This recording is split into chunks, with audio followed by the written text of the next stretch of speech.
My friends, every single one of us has walked through life carrying invisible wounds. Sometimes they're small scars left behind by words spoken in anger. Sometimes they're heavy burdens placed on our chest by betrayal, abandonment, or heartbreak. And often, when the weight becomes too much, when the pain feels unbearable, the heart does something to protect itself. It closes. It shuts down. It builds walls so high that even love struggles to climb over them. But here's the truth. While the closing of the heart may protect us in the short term, it imprisons us in the long run. A closed heart cannot fully experience the depth of life, the magic of connection, or the freedom of forgiveness. And so, the great question becomes, why does the heart close and how can we open it again? That is the journey we are about to walk together. When we first come into this world, our hearts are wide open. A child knows no hesitation in love. They run into the arms of their parents without wondering if they'll be caught. They laugh without worrying if someone will judge their joy. They cry without shame because their heart is unfiltered, unprotected, and alive. But somewhere along the road of life something happens. Sometimes it's subtle, like the first time a child hears a cruel word spoken about them at school. Sometimes it's bigger, like the first time they feel abandoned, left behind, or rejected. And sometimes it's overwhelming, like the heartbreak of losing someone we thought we could never live without. And in those moments of pain, the heart, in its innocence, tries to make sense of it all. It doesn't yet understand that pain is part of life. It doesn't yet understand that wounds can heal. Instead, it says, if I want to survive this, I must protect myself. If I never want to feel this again, I must close. So the heart begins to build. It takes the pain like bricks and lays them down. One painful memory becomes one layer of wall. Another betrayal becomes another layer. Another rejection, another layer. Until one day, without realizing it, the heart that was once open like a window to the sky is now covered in stone. I want you to pause and think about this for a moment. Think about the walls you have built around your own heart. Maybe someone you trusted lied to you, and now you hesitate to trust anyone. Maybe someone you loved deeply walked away, and now you hold back from loving fully again. Maybe someone you opened up to used your vulnerability against you, and now you hide your true self from the world. Pain untended becomes armor. It becomes heavy, rigid, and suffocating. At first, you think the armor is protecting you. You think, if I never let anyone close enough, they can't hurt me. If I never love deeply again, I can never lose that love. But the truth is that armor doesn't just keep pain out. Keeps love out too. Keeps joy out. Keeps life itself out. Imagine carrying a suit of armor every single day of your life.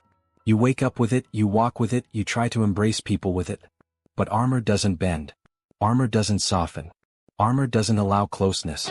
And before long, you find yourself exhausted, not because others are hurting you, but because you are carrying the weight of your own walls. You see, unprocessed pain hardens us.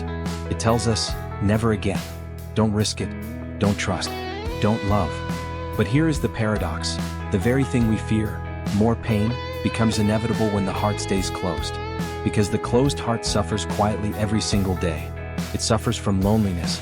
It suffers from disconnection. It suffers from the absence of the very thing it longs for, love. Let me tell you a story. There was once a young woman who fell deeply in love in her 20s. She believed she had found her forever. But one day, without warning, the man she loved left her for someone else. The pain was unbearable. For weeks, she cried herself to sleep. For months, she questioned her worth. And finally, one day she said, never again.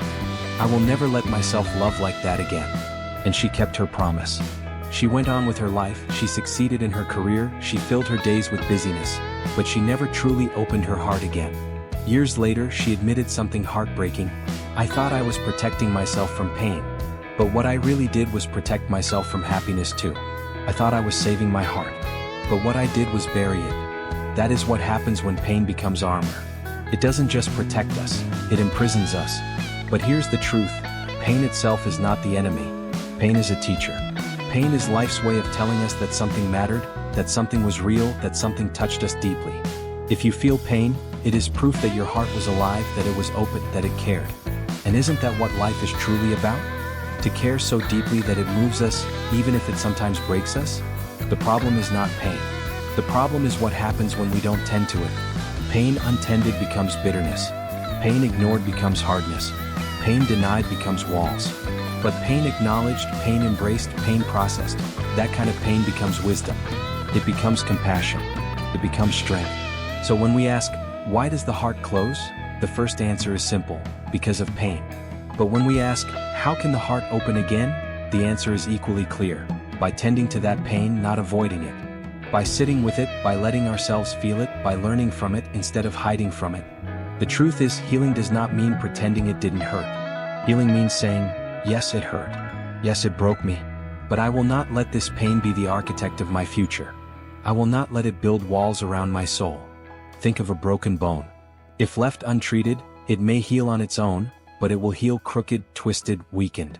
But if tended to properly, if set back into place, if given care, if given time, it becomes stronger at the break. The same is true of the heart. Pain will not disappear overnight. But if tended to with compassion, with patience, with honesty, the heart does not just heal, it grows stronger. The heart closes because of pain. But the heart reopens when we allow ourselves to tend to that pain, when we refuse to let it harden us, when we choose healing over hiding. If pain is the first reason the heart closes, then fear is the second, and often the strongest. Fear creeps in quietly, whispering to us after every disappointment, after every heartbreak, after every failure. It says, don't open yourself again. Don't risk it. Don't love. Don't trust. Don't try. At first, fear feels like a friend. It feels protective. It feels like it's saving us from repeating old wounds. But here is the truth, my friends. Fear is not a friend. Fear is a liar. Fear convinces us that safety lies in closing, when in reality safety lies in opening. Fear convinces us that avoidance will protect us, when in reality, avoidance only guarantees emptiness. Let me paint a picture for you. Imagine someone who once loved deeply, but that love ended in betrayal. Fear steps in and says, if you never love again, you'll never feel this pain again. And so, the person listens. They avoid closeness. They avoid vulnerability. They avoid risk. And for a while it works. They don't feel pain. But they also don't feel joy. They don't feel connection. They don't feel life. What fear promises as protection, it delivers as prison. Fear thrives on imagination. It takes our past experiences and projects them endlessly into the future. It says, because it happened once, it will always happen. Because you were hurt before, you'll be hurt again. Because someone left you before, everyone will leave you. Fear doesn't know the truth. Fear only knows repetition. But here's what fear forgets. Every moment is new. Every person is different. Every experience carries possibility. To assume that the future will always mirror the past is to deny life its creativity, its renewal, its surprise. Think of a bird learning to fly. The first time it leaps from the branch, it may fall. It may crash. It may feel the sting of failure. And fear will whisper, stay on the branch. Don't try again. It's too dangerous. But if the bird listens, it will never know the joy of soaring, the freedom of flight, the view from the skies. To fly, the bird must face the fear of falling again. And isn't it the same with us? To love, we must face the fear of heartbreak. To trust, we must face the fear of betrayal. To open, we must face the fear of rejection. Without the willingness to face fear, we remain perched on the branch, wings folded, hearts closed, lives unlived. Now, let's look at fear closely. What is fear, really? It is a story our mind tells us about what might happen. It is not reality. Reality is what is here, now. Fear is what might be. It is a projection, a shadow, a ghost of something that has not yet come. And most of the time, the things we fear never even happen. We suffer more in imagination than we ever do in reality. There was once a study done where people were asked to write down their biggest fears and then check back months later to see if those fears had actually come true. Do you know what they found? The vast majority of fears never materialized. People lived with dread in their hearts, closing themselves off to possibility, over things that never came to pass. Fear stole their joy, but never had to prove itself real. And that is why I say fear is a liar. It makes promises it cannot keep. It promises protection, but delivers emptiness. It promises safety, but delivers loneliness. It promises control, but delivers confinement. So, how do we deal with fear? How do we open the heart in the face of it? We begin by recognizing that courage is not the absence of fear. Courage is the decision to act despite fear. Every act of love, every step of vulnerability, every moment of openness is an act of courage. It is saying to fear, I hear you, but I will not obey you.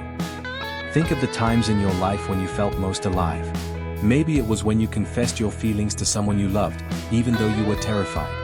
Maybe it was when you took a leap of faith, starting a new career, moving to a new city, pursuing a dream that others doubted. Maybe it was when you forgave someone who hurt you, even though fear told you not to. In those moments, fear was present, but it did not win. Courage did. And that is why those moments became defining.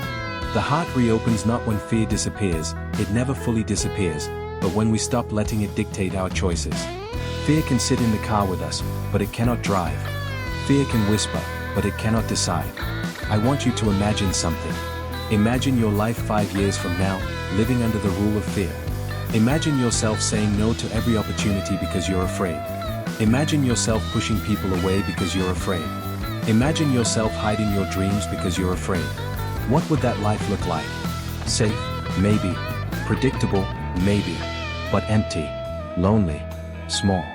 Now imagine the opposite. Imagine your life 5 years from now, living with courage.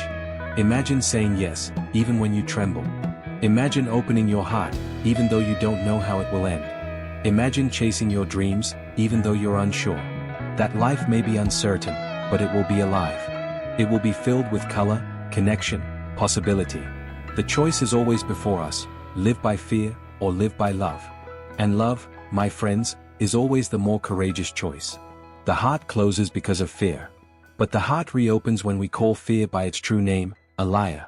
When we see it for what it is, a shadow, a story, a projection, we reclaim our power. And every small act of courage chips away at the walls fear has built. One open conversation. One step toward forgiveness. One act of trust. These are the cracks in the armor through which love finds its way back in. Fear may never fully vanish. But love, chosen again and again in the face of fear, is stronger. And that is how the heart begins to open once more. Of all the reasons the heart closes, betrayal may be the sharpest, the deepest, the most difficult to recover from. Because betrayal is not just pain, it is pain wrapped in shock. It is pain wrapped in confusion. It is pain delivered not by an enemy, but by someone we trusted, someone we loved, someone we thought was safe. When a stranger hurts us, it stings. But when a friend hurts us, when a partner cheats on us, when a family member turns their back on us, when someone we trusted with our deepest self mishandles that gift, the wound is deeper than words can describe. It is not just the breaking of trust, it is the shattering of a world we believed in. And so, the heart, in its desperation to protect itself, says, never again. I will never let anyone this close again. I will never trust like that again. And from that day forward, every relationship is viewed through the lens of suspicion. Every kindness is questioned. Every promise is doubted. Every word is weighed not for its sincerity, but for its potential to deceive. My friends, betrayal has the power to poison the well of the heart. It can make us see the entire world through the eyes of mistrust. We begin to believe that everyone will eventually let us down. That everyone is hiding something. That everyone wears a mask. And without realizing it, we take the actions of one person, or a few people, and we project them onto humanity itself. But let me ask you this, if one storm destroys a tree in the forest, does that mean every tree is dangerous? If one fire burns a field, does that mean fire itself is only ever destructive? If one person betrays us, does that mean everyone is destined to betray us? Of course not. Yet the heart, once wounded, struggles to remember this truth. I once heard a story of a man who was betrayed by his business partner. They had built their company together from the ground up, shared victories, shared struggles. But one day, his partner embezzled money, disappeared, and left him in ruins. The betrayal was not just financial, it was personal. It was friendship torn apart. It was trust shattered. 4 years afterward, the man refused to partner with anyone in anything. He built businesses alone, carried all the weight alone, made every decision alone. On the surface, he was successful. But inside, he was exhausted, isolated, and suspicious of everyone around him. One day, a friend asked him, "Are you protecting yourself from betrayal, or are you protecting yourself from life?" That question shook him. Because he realized that in closing the door to betrayal, he had also closed the door to trust, to companionship, to collaboration, to joy. This is what betrayal does if left untended. It convinces us that the only way to avoid being hurt again is to avoid being close again. But my friends, life without closeness is not life. It is survival. And we were not put here merely to survive, we were put here to live, to love, to connect. So how then do we reopen the heart after betrayal? How do we rebuild trust when it has been shattered? The first step is to understand that trust is not one giant leap. Trust is not rebuilt all at once. Trust is built in steps, in moments, in layers. It is like a broken bridge. It cannot be crossed safely in one bound, but plank by plank, piece by piece, it can be rebuilt. And the rebuilding does not always begin with others. Sometimes it begins with ourselves. Betrayal often leaves us doubting not only others, but also our own judgment. We ask ourselves, how could I not see it coming? How could I have been so blind? How could I have trusted the wrong person? And if we are not careful, we stop trusting ourselves. But here is the truth. Trusting yourself again is the foundation of trusting others again. Trusting that you can survive pain. Trusting that you can learn from mistakes. Trusting that you can grow wiser without growing colder. Trusting that you can choose again, and this time choose better. Rebuilding trust is not about naively believing that no one will ever hurt you again. It is about learning discernment without shutting down. It is about realizing that while some people may mishandle your heart, others will honor it deeply. While some people may betray, others will remain loyal, sometimes even more loyal than you ever imagined possible. Think of this. When you cut yourself, your body begins to heal the wound almost immediately. Cells gather to repair the damage. The skin slowly grows back. The wound may leave a scar, but the scar itself is a sign that healing has taken place. The heart is the same. It may scar, yes. It may never look exactly as it did before. But scars are not signs of weakness. They are signs of survival. They are proof that even after betrayal, the heart can go on. We must remember too that trust is always a risk. To trust anyone is to give them the power to hurt you. But it is also to give them the power to love you. To refuse trust is to guarantee safety, but also to guarantee loneliness. To extend trust is to risk betrayal, but also to invite connection, intimacy, and joy. The choice is always ours.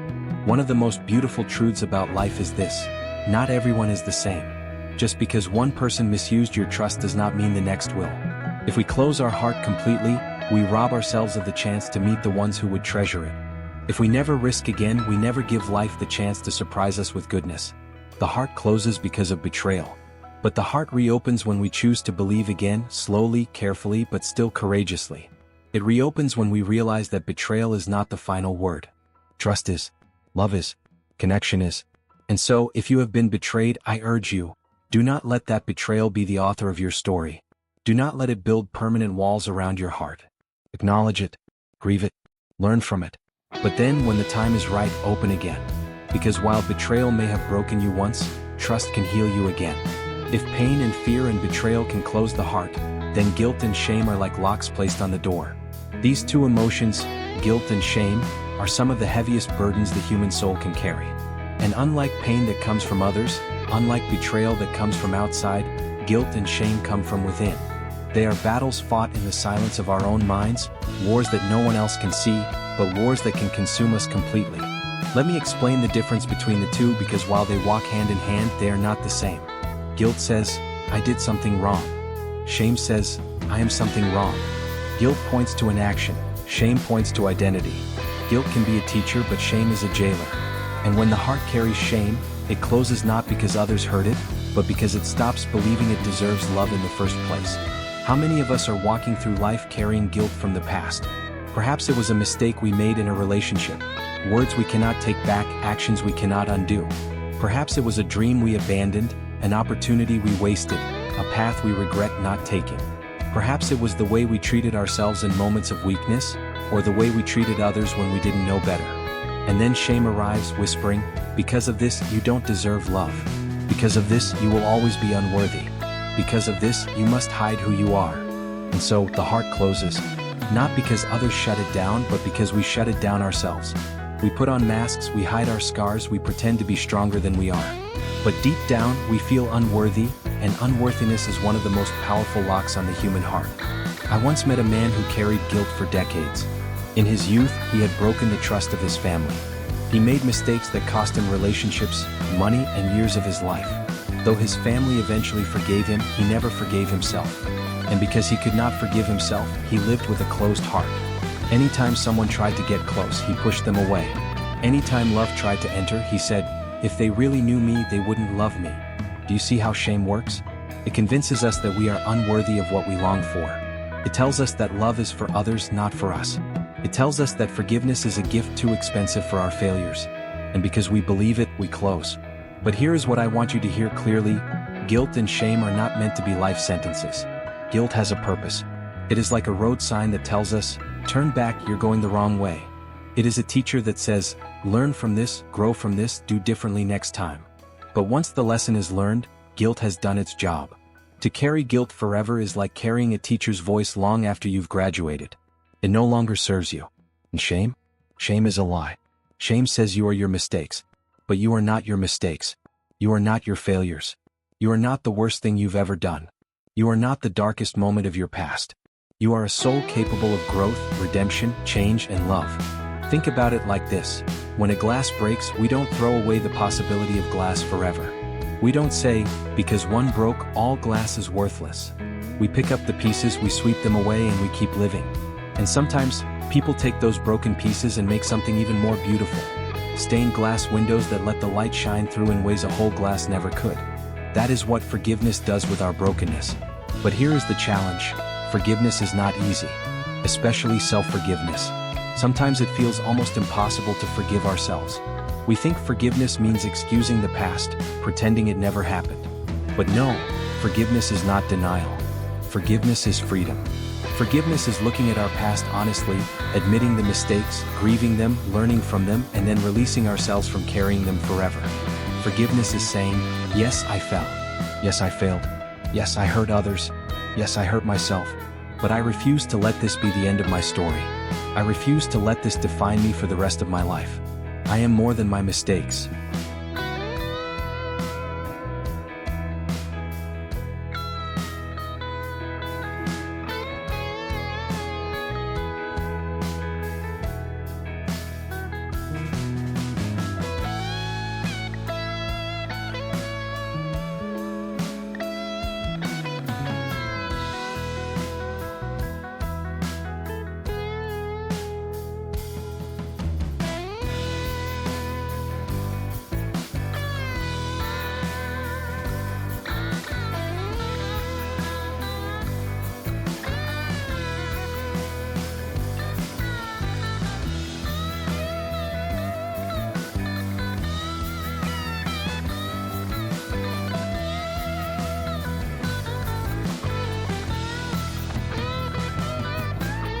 The heart cannot open when it is weighed down with guilt. It cannot love fully when it feels unworthy. That is why forgiveness is the key. Not only forgiving others, but forgiving ourselves. Let me ask you something. If you had a friend who made a mistake, would you condemn them forever? Would you tell them they are unworthy of love, unworthy of joy, unworthy of happiness for the rest of their life? Or would you encourage them to grow, to change, to start again? If you would give that grace to someone else, why not to yourself? There is a story of a woman who carried shame for most of her life because of choices she made when she was young. She hid those choices, terrified people would judge her if they knew. One day, she finally shared her story with someone she trusted. She expected rejection, disgust, maybe even abandonment. But instead, she was met with compassion. The person simply said, "That was then. You are not who you were. You've grown. You've learned. You deserve to live free." And in that moment, the chains of shame began to break. That's what forgiveness does. It breaks chains. It opens doors. It lets the heart breathe again. And let me tell you something even more powerful. When we forgive ourselves, we become more compassionate toward others. We stop demanding perfection from people. We stop judging harshly. We begin to see humanity in its true light, flawed, fragile, but beautiful and worthy of love anyway. The heart closes because of guilt and shame.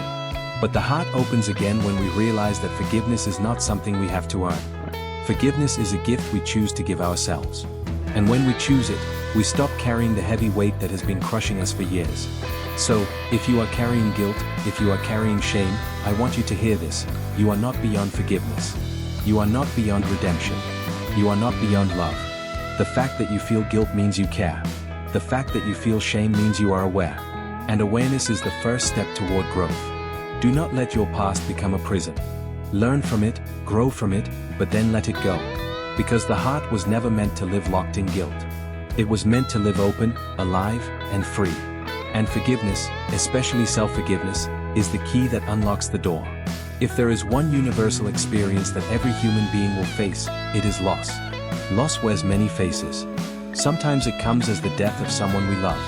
Sometimes it comes as the end of a relationship we thought would last forever. Sometimes it is the loss of a dream, the loss of health, the loss of a season of life we will never get back. And when loss arrives, it comes like a storm, uninvited, unexpected, uncontrollable. And in its wake, it leaves us with an ache so deep that words cannot fully describe it. And what happens when we are faced with this kind of pain? The heart, in its attempt to protect us, closes. Because to keep it open feels dangerous. To keep it open feels like inviting more pain. The logic goes, if I never love again, I will never hurt again. But in reality, that is like saying, if I never breathe again, I will never feel the cold air in my lungs again. True, but also fatal. Loss convinces us that love is gone forever. That the joy we once knew has vanished into nothingness. That the space in our hearts where that person, that dream, that chapter once lived will now remain empty forever. But I want you to hear me, love is never truly lost. Think about this, when someone you love passes away, does their love vanish with them? Or does it continue to live in the stories you tell, in the habits you picked up from them, in the lessons they taught you, in the ways they shaped who you are? If love were truly lost, then memory would not be so powerful. If love were truly lost, then grief itself would not exist, because grief is proof that love was real. Grief is love that has nowhere to go. Grief is the echo of love that was once expressed daily but now sits in silence. Grief is not the absence of love, it is love transformed. And while grief feels unbearable at times, it also reminds us that love mattered. That the connection was real. That what we shared was not meaningless, but profound enough to leave a permanent mark. Let me share with you something I once heard from a woman who lost her child. She said, "People tell me I lost him. But I didn't lose him. He's everywhere. He's in the way I speak, he's in the way I laugh, he's in the way I see the world. He changed me forever. And if he changed me forever, then he is still alive in me." Do you see? Love never dies. It changes form. It moves from physical presence to spiritual presence. From holding their hand to holding their memory. From hearing their voice to hearing their echo inside your heart. The heart closes after loss because it fears that opening again will betray what we lost. Many people feel this. They believe that if they allow themselves to smile again, if they allow themselves to love again, if they allow themselves to feel joy again, it means they are auditioning the person they lost. But that is not true.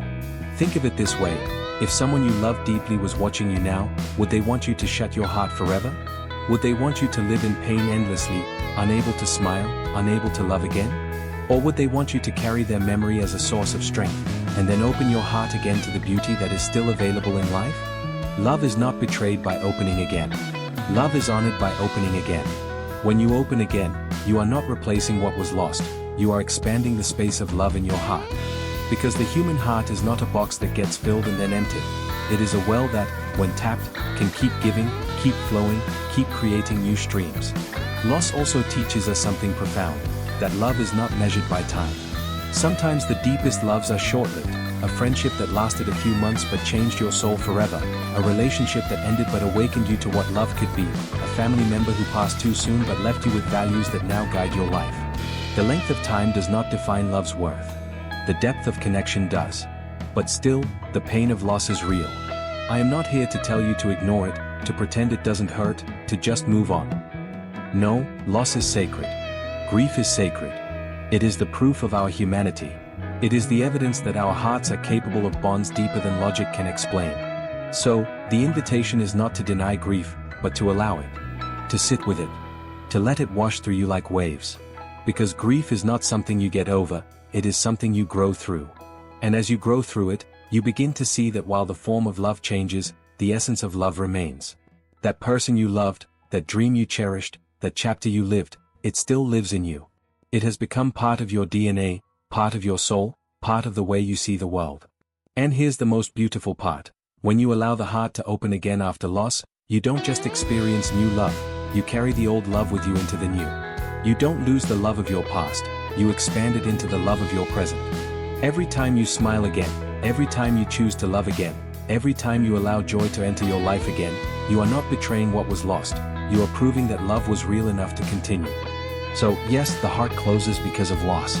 But it can open again when we realize that love is never truly lost. It only changes form. And every time we carry that love forward, every time we allow it to inspire how we live today, we honor it. We keep it alive. We prove that loss may break our hearts, but it cannot erase them. One of the deepest hungers of the human spirit is the hunger to belong. From the moment we are born, we are wired for connection. A newborn baby cannot survive without being held, without being touched, without hearing another heartbeat close by. That need never goes away. Whether we are children, teenagers, or adults, our hearts are designed to thrive in the presence of connection. With others, with ourselves, with something greater than us. And yet, one of the most common reasons the heart closes is disconnection. Loneliness, isolation. The feeling that we are unseen, unheard, unnoticed. The feeling that even though we may be surrounded by people, no one truly knows us. That no one would notice if we disappeared. That no one really cares. This disconnection can come in many forms. Maybe it began in childhood, when your needs were not fully met, when you felt invisible in your own home. Maybe it happened later, when you tried to open your heart to others but were rejected, so you built a wall around yourself. Maybe it comes from living in a world that values speed, productivity, and image more than authentic presence and listening. Or maybe it's not disconnection from others at all, maybe it's disconnection from yourself. Because sometimes the loneliest place in the world is not an empty room, but an inner world where we have lost touch with who we truly are. When disconnection sets in, the heart grows silent. It pulls back. It whispers, it's safer not to reach out. It's safer not to care. It's safer not to try. But here's the truth. Disconnection may feel safe, but it is not life. The heart cannot thrive in isolation. A flower cannot bloom without sunlight, water, and soil. A heart cannot bloom without connection. You see, connection is the medicine that heals a closed heart. Connection is the reminder that we are not alone, that our story matters, that our existence has weight in this universe. And connection does not have to be grand or dramatic. It often comes in the simplest of forms. A genuine conversation, a smile from a stranger, a hand reaching out when you least expect it, someone remembering your name, someone listening without interrupting. I remember speaking once to a man who had struggled with loneliness for years. He said, "What healed me wasn't someone giving me a big speech or fixing my problems. What healed me was the day someone looked at me and said, 'I'm glad you're here.' That was enough. I realized I mattered." Do you see how powerful that is? The words were simple, but the connection was profound. But here's the paradox. When we feel disconnected, we often wait for others to come to us. We wait for others to notice, to reach out, to care. And sometimes they don't. Not because we are unworthy, but because they too are lost in their own disconnection. Which means that sometimes the most powerful step we can take to open the heart again is to become the one who reaches out first. Connection begins when we dare to open a small door. When we send that message. When we ask someone how they're really doing. When we share a piece of our truth. When we give instead of waiting only to receive. Because the truth is, every heart is craving connection, and sometimes all it takes is one brave soul to break the silence. And connection is not only with others, it is also with ourselves. Many people feel empty because they are disconnected from their own inner world. They are so busy pleasing others, fitting in, following the script of what life should look like, that they no longer know what they actually feel, what they actually want, who they actually are. And when you are disconnected from yourself, your heart closes because it doesn't feel seen even by you. So, part of the journey of opening the heart is learning to reconnect inwardly. To sit in silence and listen. To write in a journal and let the truth flow. To walk in nature and let the noise of the world fade so you can hear your own soul again. Because when you reconnect to yourself, you carry an authenticity that naturally draws others closer. People can feel when you are rooted, when you are real, when you are living in alignment. That kind of presence itself is connection. And let us not forget the deepest connection of all, connection with something greater than us. Call it God, call it spirit, call it life, call it the universe. Whatever name you give it, there is a source that holds us, that breathes us, that sustains us. And when we close our hearts, we often forget that source. We forget that we are never truly alone. But when we pause, when we pray, when we meditate, when we breathe, we remember. And in remembering, the heart softens. Connection heals because it is what we were made for. No heart was designed to be locked away in solitude forever. We are mirrors for one another. We are reminders for one another. We are medicine for one another. And every time you risk connection, whether with yourself, with another, or with the source of life itself, you are taking one more step toward opening the heart again. So, yes, the heart closes because of disconnection. But it can open again when we choose connection, even small, fragile, imperfect connection. Because every act of reaching out, every act of presence, every act of love says to the heart, you are not alone. You belong. You are part of something greater. Perhaps the most universal reason the heart closes is fear. Not just fear of pain, not just fear of rejection, but a deeper fear, the fear of being vulnerable. Vulnerability means showing who we truly are. It means letting people see not only our strength but our weakness. Not only our light but our shadows.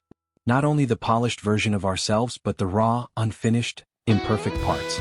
And for many of us that feels terrifying. Why? Because somewhere along the line, we learned that vulnerability is dangerous. Maybe we opened up once and were laughed at. Maybe we showed our true feelings and were told they were too much. Maybe we trusted someone and they used it against us. And so the heart learns to close. The heart learns to protect itself. The heart learns to say, if I never let anyone in, then they can never hurt me. And on the surface that seems like a safe strategy. If you never reveal your true self, then no one can reject it.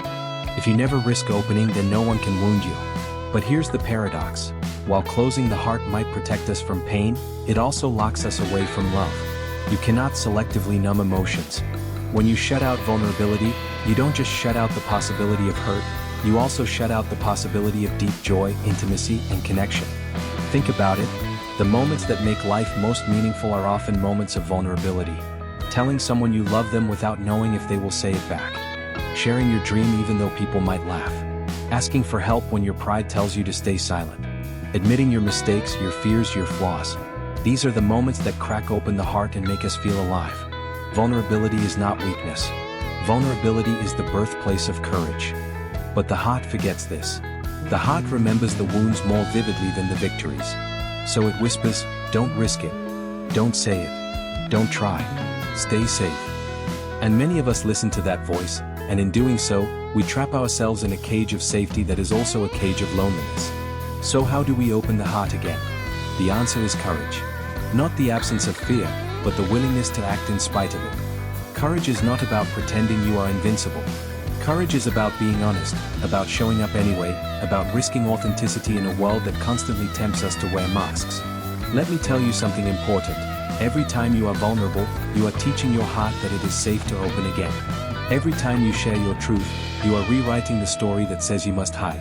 Every time you let yourself be seen, even in your trembling, you are showing yourself that love is still possible. And vulnerability doesn't have to be dramatic. It doesn't always look like standing on a stage and pouring out your soul. Sometimes it's as small as saying, I'm not okay right now. Sometimes it's as simple as reaching out and admitting, I miss you. Sometimes it's daring to laugh loud when your inner critic tells you to hold back. Sometimes it's writing the poem you've always been afraid to share. Sometimes it's just letting your tears fall without apology. The irony is, what we fear will drive people away often becomes the very thing that draws them closer. Because people are not moved by our perfection, they are moved by our realness. They don't connect to the mask, they connect to the humanity behind it.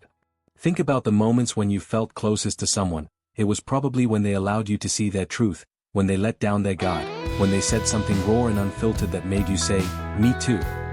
And so, if the heart has closed because of fear of vulnerability, the only way to open it is to practice courage. To risk being seen, one step at a time. To give yourself permission to be messy, imperfect, unfinished, and to believe that even in that state, you are worthy of love. Courage does not mean you never get hurt again. It does not mean every person you open to will treat your heart with care. But it means you will no longer let fear dictate your life. It means you will no longer settle for the half-life of safety over the full life of love. It means you will trust that even if you fall, you will rise stronger. And here is the secret, the heart is stronger than you think.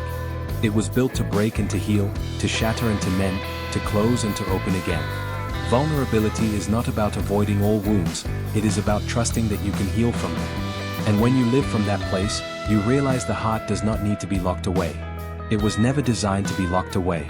It was designed to be free, to be open, to be courageous in its beating. So yes, the heart closes because of fear of vulnerability.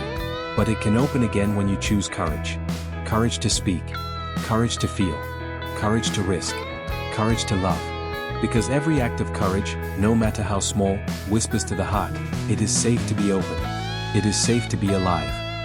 And so, my friends, when we look at why the heart closes, we see that it is never out of weakness, never out of failure, never because we are unworthy. The heart closes because it is trying to protect us, because it remembers pain more sharply than joy, because it fears what might happen if it dares to open again.